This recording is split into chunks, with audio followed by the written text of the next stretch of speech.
Hey guys, my name is Mya Lowe. I play Jen on Yellowjackets, and you are watching Pop Culture with Pat. Buzz, buzz, buzz.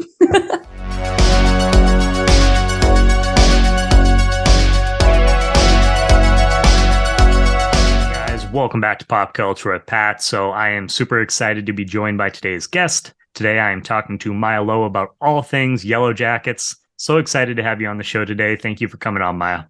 Thank you for having me. I'm excited. Of course. So before we get into all things Yellowjackets, I just want to, let the viewers get to know you a little bit more. So can you just talk about what kind of made you want to get into acting in the first place, the inspiration behind that? For sure, yeah. So I actually started as a dancer in the film and TV industry. I moved to Vancouver, and my original plan was, do these dance jobs and just like be on TV. I loved dancing. But then as I started to work more on set, I was always really intrigued by the actors and what they were doing and what their process was. And I got into acting classes, started auditioning. And then over time, I just kind of realized, this is what I really want to do on set.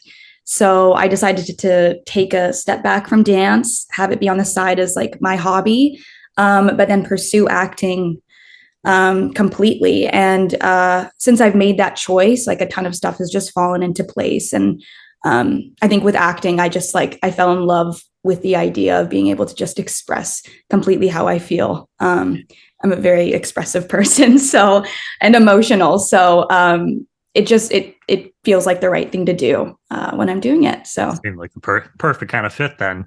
And that's awesome. I mean, having some like exciting projects. I mean, and speaking of exciting, so you've actually been a part of Yellowjackets for the 2 seasons now. So for those who aren't familiar, Mya was actually in season 1 of the show. Can you just talk a little bit about, because it's a little bit different where you were on season 1, what was your audition process like getting cast in the show? And I'm always curious, did you initially go for Jen, or was there any other characters that you maybe auditioned for initially?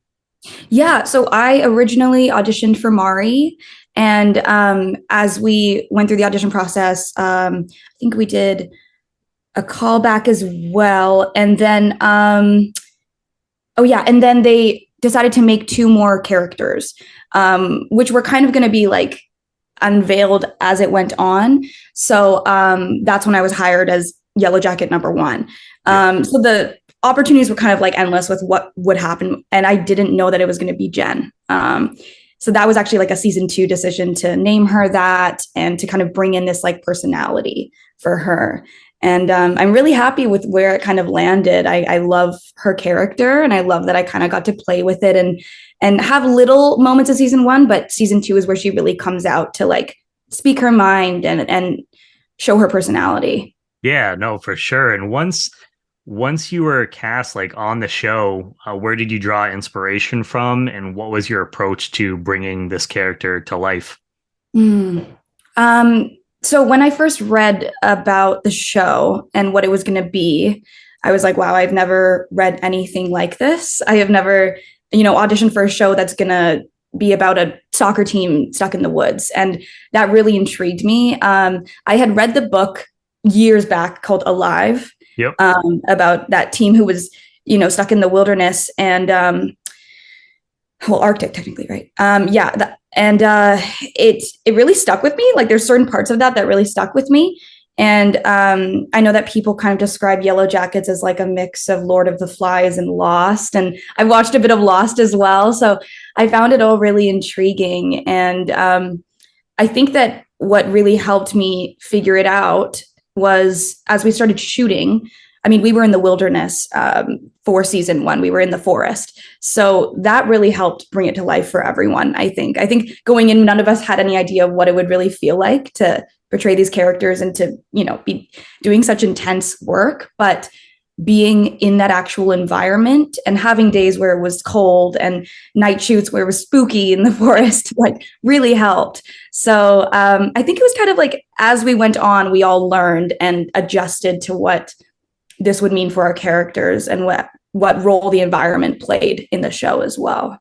Yeah, I was gonna say when you guys are shooting in the environment, I'm sure it made the acting part a little bit easier. Just whether it's like the elements or like you said, shooting at nighttime, and I'm sure it was definitely pretty spooky out there. So I'm sure it made it a lot easier just to get into that mindset and be like with these characters.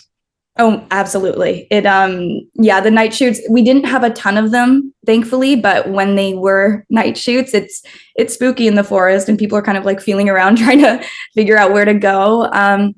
But yeah, I mean, we got really lucky that we did film a lot of it in the summer. So some days it was just so nice to be out there in the sun. Yeah. But yeah, there were definitely some days. Creepy nights. Mm-hmm. Now, I know I feel like it's probably like interesting because where your character, she didn't have quite as much like to do in the first season, and then we get to know her more in the second season. Did the writers give you a background for your character initially, like as far as like what her life was like before the plane crash and everything? Or is that something that they gave you maybe a little bit more in season 2, or did you just kind of come up with your own backstory for the character? Season 1, I definitely just took hints from wardrobe. I was in a lot of like floral dresses, kind of like cute stuff. And I kind of created my own ideas of like what that meant, what her history was, how she grew up.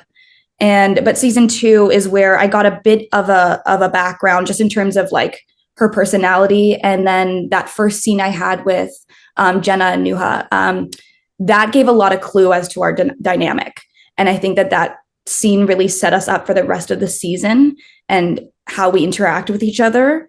So I think as the episodes went on, we kind of took the hints from each of these scenes where we were interacting and played with it. And even those scenes when we're kind of in the background doing our own thing, it's like we're always in character. So we're always, you'll find me with Jenna a lot. Yeah. We're kind of stuck at the hip most of the season. And kind of looking at Misty and Crystal and being like, what is going on? What are these weirdos doing? I know, exactly. But it was so fun to play with. So I think that kind of is what set us up for this season. And as more dialogue comes out, you'll see too, people give more hints as to their history, their families, their, medical stuff, everything. It all comes up. Yeah, just those little moments, get to know them a little bit more. So you get brought back for season 2 where, we get to, like you said, get to know you a little bit more, your character. When did you find out that you were actually coming back, and what was that conversation like? I imagine obviously you were pretty psyched when you found out the news, but just like, what was that whole conversation like? Yeah. So I definitely always had my fingers crossed that I would be able to come back. Cause I wasn't sure when they would pick it up. In terms of like season of the year and, have people died and things like that. So when I got the email, I was super excited. And that's when I received the breakdown for Jen and saw what she was kind of about. And yes, we sent in just like a tape so that, because I hadn't seen them in like a year at that point. Yeah, almost. So we sent in a tape and, I felt great about it and got great feedback. And then I booked the job and I was just like so happy to be able to come back and like explore more and to have this name now and to be able to, really stand on my own this season. That was really exciting. So did they have you do like a second like audition for this, like for the character? Or I know you mentioned like a tape, so I was just curious. Yeah, I think they wanted to see, because there was a couple characters that came in this season. So I think they wanted to see people and where they would line up with the characters. Gotcha. So when I went for Jen, I guess that is what lined up for me, for my character. And it just, worked out great. It worked out. Yeah, no, okay. I was just like curious because I was like, you initially auditioned obviously for the show and then put in like another audition tape. So that makes sense. So as far as just like the first season, what are some of your favorite memories from shooting on the show? And, can be like hanging out with the cast, favorite episodes, different things like that. From season 1? From season 1, yep. Yeah. The seance was like it was a hard episode to shoot, but that was a really fun one because we were basically, this whole scene, it's long, there's a lot happening in it. So tons of coverage to get, but we kind of just sat in a circle all day, like chatting and sharing things and having funny moments. And then obviously when it hits like the really late hours, you're just getting delusional, but we were all kind of in it together. So that episode comes up as a big one for me, that scene specifically, as a really fun one to shoot, where it really gets to show everyone together and how our characters interact and feel about each other. And there's also just like nice moments of like lightheartedness that you don't find a ton of the time because it is just such a dark show. So that scene I really did love doing. Yeah. Yeah, that episode's definitely one of my favorites, I would say, from the first season. So it's a good choice for sure. I wanted to ask you, and we actually kind of talked about it a little bit already, but I wanted to ask you about your experience of, filming from season 1 and season 2, just because you guys did a lot more on location in the first season, where from what I've heard, the second season, it's a lot more on set. Or like in like studio, because I heard that you guys like they recreated the cabin and everything like that. So what was it like for you, I guess, getting to see that cabin recreated from when you were shooting like on location, and just like the differences between filming the two different seasons? Yeah, good question. The first day that we walked into it, it was so weird. I mean, everything was just like replicated perfectly. And it was weird to have it in this big sound stage. And also the last time we'd seen it was so long before that it just felt kind of surreal. But definitely, it was definitely a bit of an adjustment going from actually being in a forest in a cold cabin to being in a stage where most of the time it's so hot in there. Like there's so many people, there's a whole crew, there's a fire on all the time. So and it's funny because we're in winter, so we need to be cold. We need to be showing how freezing it is while we're in all these layers of clothing. And so that was a bit of a hurdle to get past, which was, conveying that you're freezing and tired and hungry, but in fact, like you're really hot and like you're eating pretty good all day. And like it's a bit of a hurdle to jump. But after a while, we got the hang of it, of what it really means to be cold, and like also just finding ways to cool yourself off between takes, and just stay like authentic to what is happening. But yeah, it was definitely, I mean, I did enjoy being in a stage, but I loved things about being in the forest too. They're so different. I feel like it might be like a little bit more easier to immerse yourself. Like obviously if you're in like the freezing cold, it's like makes the acting itself a little bit easier as far as that goes. Cause I imagine it can be a little tricky to try and trick your body into thinking it's like, well, I'm like sweating right now, I'm hot, but it's actually supposed to be freezing cold. So I imagine, that can be kind of tough. So I'm sure there's like positive and negatives for like both of the situations, but it sounds cool. Like just everything looks fantastic as far as like how it looks on the show. So I imagine like the sets and everything looked great. Oh yeah. So we just had the most recent episode we had, we had episode 2 and that ending, and man, what a way to end the episode early on in the season too. I don't think a lot of people were expecting it to go, like we knew that was coming up like at some point, or a lot of people I think were thinking that was going to happen, but to happen that early. What was your reaction when you read that in the script for the first time? And then I guess, can you just talk a little bit about filming both the feast scene, but then also feasting on Jackie as well? Yeah. So I think it was only a matter of time before something like this happened. But yeah, I didn't expect it to happen so early. But it was also just so exciting to read, because I was like, okay, this is what people have been waiting for. And we're finally going to do it. And what will it actually be like? And like, how many more times are we going to be doing this? Like, who knows? There was a lot of questions in the air. So when it came down to filming it, they were great about asking, like, what are you guys okay with eating? It was hard. I'm not going to lie. Eating Jackie was a difficult day. I think we were all a bit, disturbed by it, as we should be. But then at the end of the day, we're also like, we're so hungry that needs to come first. So the corpse looked pretty, like seeing the pictures from you guys that I've seen like online, that it looked pretty like realistic. So I'm like, I'm sure that helped you guys. Oh yeah, 100%. And I think it was also just like the textures of the food and what it was supposed to be. As we were doing it, I was like, I know this is going to look great. I know that this is going to really look like a body. But like, as you're eating it, you're like, oh God, is this worth it? You know? Yeah. But I'm so happy with how it turned out. And then obviously the feast was the fun part. Like, that's kind of how we wrapped it up. We did the feast after the Jackie feast.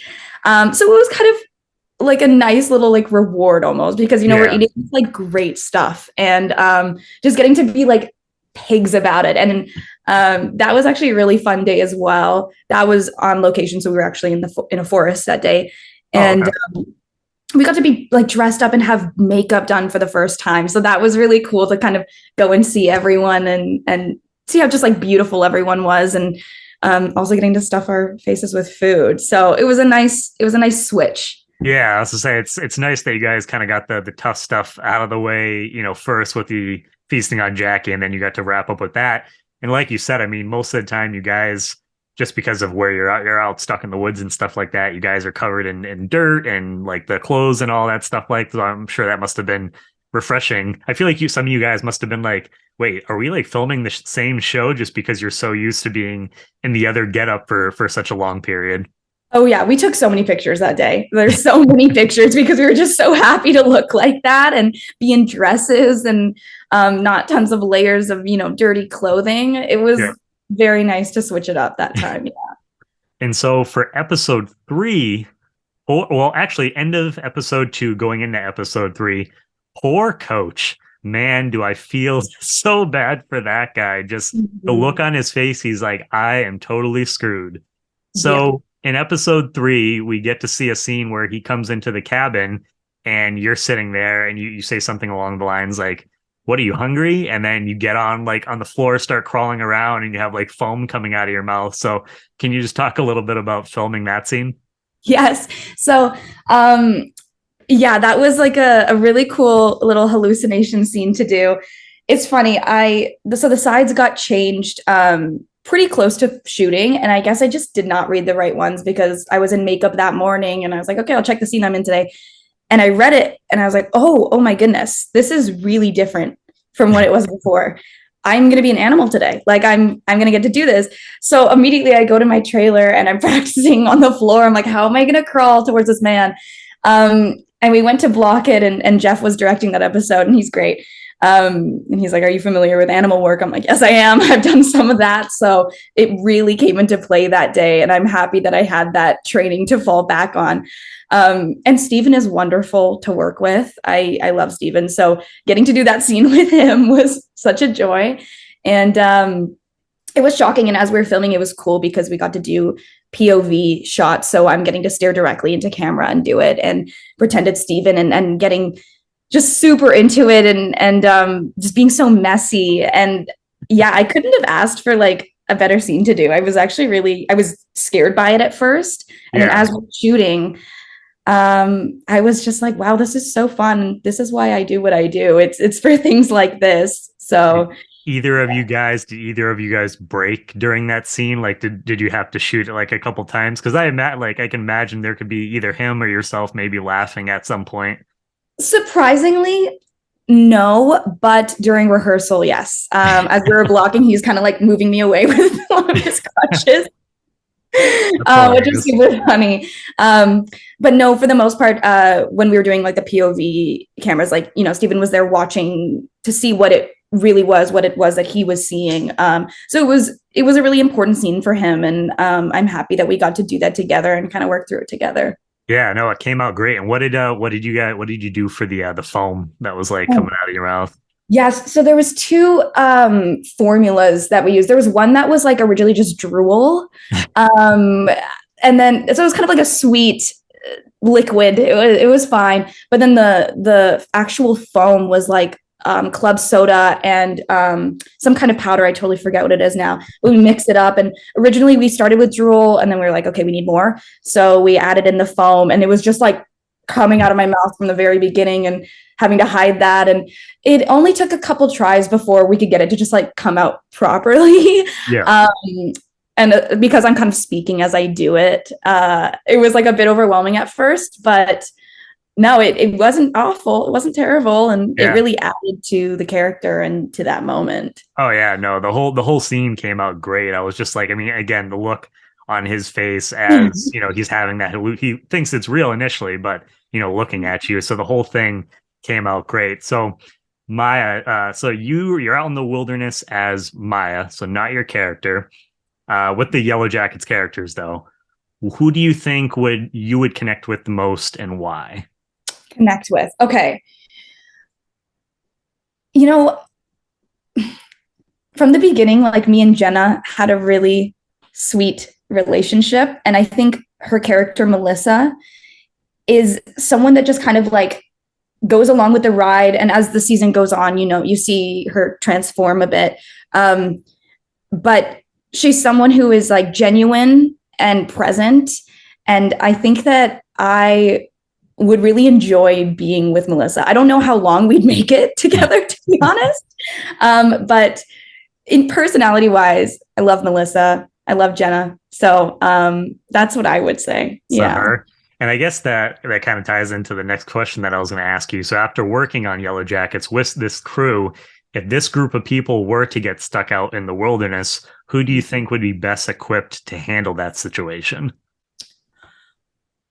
Oh, see, it's so hard because Misty, mentally, I don't know. I like she is, so all over the place, but she's also one that can really call the shots when she needs to. I also think Jasmine, like Taissa, I think is someone who can just like get it done. And you see it in her character and in her older version too. She's a leader. Right. So I think that Taissa would also be someone that, I would trust to get me through that. Get you through it. Yeah, no, I that's actually someone else had mentioned that too. So I can totally like see that. So by the way, the video that you guys did for the lip syncing of Just a Girl, that video came out amazing. Like first time watching it, I was like, it looks like you guys just had so much fun doing that. So what was your experience like filming that? And then I guess to follow up with that, like what would be your go-to karaoke song? Ooh, okay. Filming it was so fun. I think all morning we were like, okay, who are we going to do it with? Like what part should we do? I was definitely like a little nervous because we were getting to do something where we like really just like break character and do whatever and just have fun. I've never done anything like that. And it was cool because they set it up on our soundstage, like right outside our cabin in our little fake forest. So it was nice to be there. But it was so much fun. They just played the music. We had Nuha and Sam were there cheering us on as we were doing it. And it was really fun. My go-to karaoke song. Oh, that's hard. If you have a couple, you can mention a couple. That's fine. I think Since You've Been Gone by Kelly Clarkson. Okay. Yep. I played at the gym. I play it in my car when I'm having a bad day. And I think that would be my go-to. Yeah, no, that's a very good choice. Now, speaking of the music, so I mean, the music's like one of my favorite aspects. I grew up in the 90s, so one of my favorite aspects of the show, just hearing all the great songs on there. Is there a 90s song that either maybe it's already been on the show that you just love how it played out in the scene, or is there maybe a song that hasn't appeared that you would love to see make an appearance on the show? That's hard. I don't think this one would ever be on it, but I think one of my favorite 90s songs is Torn by Natalie Imbruglia, I think. I love that song. I don't know if it would match the tone of Yellowjackets, maybe in the adult world, but I think that's like my go-to 90s song. I love it. Okay. Yeah, no, that's a good choice. I was telling the other girls too that like for me, I think now I'm like forgetting if it was episode 1, I believe. Papa Roach, when adult Jeff is jamming out to that in his car.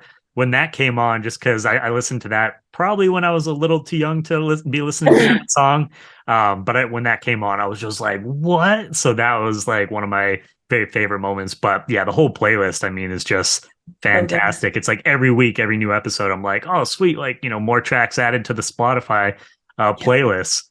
So Yellowjackets too, like one of my favorite things is that it does a good job of walking the line of, is there something supernatural going on, or is this all kind of just because of the trauma that these girls suffered?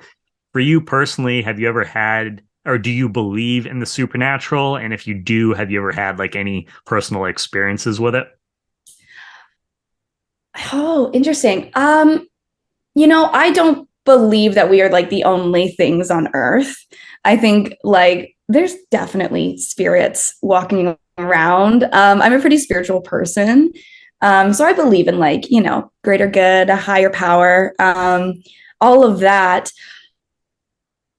I interestingly enough, I don't think I've had like a really like direct experience. I'm sure as a kid, like I'd hear things and I'd be like, that's totally a ghost. But I've also I used to be very scared of that. And now I've kind of come to peace with the fact that like, hey, maybe there's other things here and that's okay, that they're not here to harm me. And that's kind of like the mentality I've took towards it now. Yeah, which is probably good rather than, the opposite. So Yeah. yeah, I mean, I can't imagine either. Like I was telling the other girls that I back in like freshman year, I went out to this place. It's like these old World War II bunkers, probably about like an hour or something from where I live. So I went out there with a couple people. We had brought all had flashlights, brand new batteries, and everything, because it's all like underground. So you literally can't see anything if you don't have like some kind of light. So we go in there, we get into one of the rooms, and all of our flashlights go out at the same time. And we couldn't get them to come on for probably like a good minute. And then they all popped back on at the same time. And I just remember being there, like looking at the other people, and I was like, "All right, well, I think it's time to leave for the day. We're good let's go, here. let's go do something else." Yeah, I was like, obviously, whatever's here doesn't want us to probably be here, so Yeah. I was like, "Let's Wow. get out of here." That's crazy. And I totally believe that. Like I mean that would stay with me too if I had that experience. Yeah. Wow. So ever since, I mean, I've always kind of been, because I'm like a big like horror fan, always been into like Halloween and stuff. So I've always kind of believed in that stuff. But having that experience is like, okay, there's definitely something like going on out there. So yeah, I was just, curious about that. Um, Yellow Jackets fans, probably some of the most like passionate fan bases that I've seen, online and stuff. So what are some of your favorite fan theories that you've seen so far for the series? Definitely. So ones that I've found myself wrapped up in is the Pit Girl theories. Yep. Um, I mean, ever since season one, people have been like theorizing who it could be. And like, of course, I see all the comments about like, maybe it's me, maybe it's Mari, maybe, yeah, who else could it be? Like, that kind of thing. Yeah. Um, and it's so interesting because as we're filming, like we don't know much about what's coming. So as more things come up, we're kind of like, oh my gosh, that makes so much sense now. Or like, wow, I did not expect that. So the show sets us up for really great fan theories. Oh, And I love how passionate people are about Pit Girl because it's a big deal. do It's you great. guys like, before you get some of the scripts and stuff, do any of you guys, do you have like your own, do you theorize with each other about like what you think like might be happening? It's all we do. It's all we do. Genuinely, it's so funny. We never get tired of it. Like we'll be at lunch and we'll be sitting in one of our trailers and there'll be like six of us and we're just like going off about something that we just read in this next script. So this must mean this. Like it gets so passionate and we never get tired of it and we're always discussing. And then when things are right or when things are wrong, we're like, oh damn it. We do a lot of theorizing on set. If Uh, anyone's wondering, it that's funny. happens Yeah. So you guys are just like the fans watching the show as well. for sure. So now, Maya, as far as, because I've asked the other girls the same question too, as far as for the rest of the season, what episode, without like any spoilers, what episode are you most looking forward to fans seeing for the rest of the season? Hmm. I would say um episode 8, I think. We've had a couple other people You say had episode 8, so you had a okay, few of those.